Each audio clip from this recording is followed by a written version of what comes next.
Demain, les perturbations toucheront surtout les trains régionaux. Un TER sur 2 en circulation. Ce sera même moins dans certaines régions, comme ici en Bourgogne. Cet étudiant suivra une nouvelle fois ses cours à distance. Tout est supprimé en fait.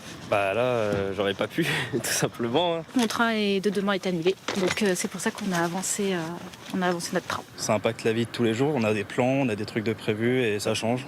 Moins de difficultés sur les grandes lignes, avec 4 TGV sur 5 en moyenne.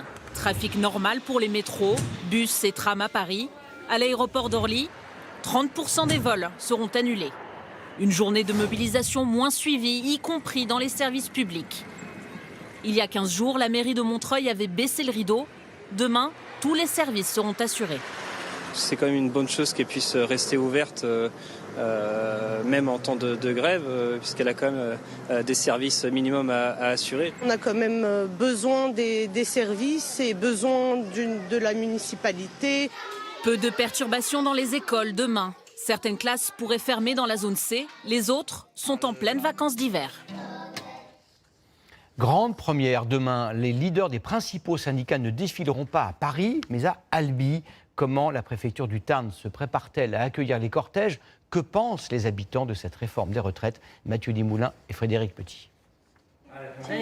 Dernière inspection du matériel et des banderoles oranges. Alors celui-là, ok, parfait. Tout doit être impeccable pour demain. D'ici quelques heures, les principales figures syndicales débarqueront ici, à Albi, pour en faire la capitale de la contestation. Moi, c'est prouvé que Paris, c'est pas le centre de la France. Que dans la province, il y a aussi des villes qui peuvent être le centre, au moins une journée. Une manière de mettre en lumière la forte mobilisation ces dernières semaines sur les terres de Jean Jaurès. Jusqu'à 15 000 manifestants au pied de la cathédrale. Et en fait, ils partaient d'en bas là-bas et ça allait vraiment jusqu'au bout.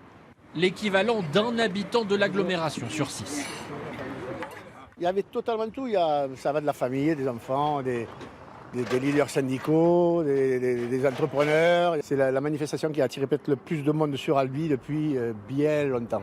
Beaucoup de fonctionnaires aussi dans les cortèges. Ceux qui traditionnellement se mobilisent le plus. À Albi, parmi les principaux employeurs, la mairie, le conseil départemental et surtout le centre hospitalier, où certains, comme Lydie, défilent pour la première fois de leur vie. On transporte des médicaments toute la journée, du moins des distributions, on récupère des bilans dans tous les services. Il faut aux alentours de 14-15 km par jour. Partir à 64 ans, je serais lessivée, quoi. À ses côtés, contrairement à d'autres mobilisations, beaucoup de salariés du privé ici.